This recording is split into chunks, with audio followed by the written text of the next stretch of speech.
जी तो दोस्तों, कैसे हैं आप सब। उम्मीद करता हूँ कि ठीक होंगे।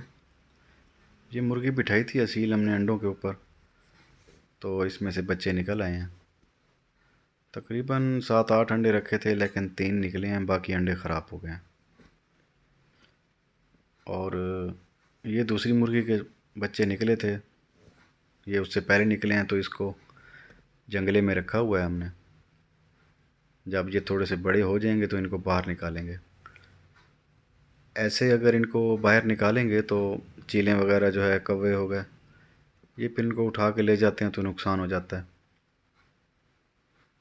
तो बहुत अच्छा निज़ाम चल रहा है, बहुत अच्छा शौक़ है ये भी। तो आपको मशवरा देंगे आप भी घर में रखें ऐसे, तो काफ़ी फ़ायदा होता है। हमने शुरू में 2-3 मुर्गियाँ ली थी, तो अब तो काफ़ी सारी हो गई हैं हमारे पास। तो सेल भी करते रहते हैं, चूज़े जब बड़े हो जाते हैं, जवान हो जाते हैं। तो ये हमारा शौक़ था, हमने कहा चलें आपको दिखा दें।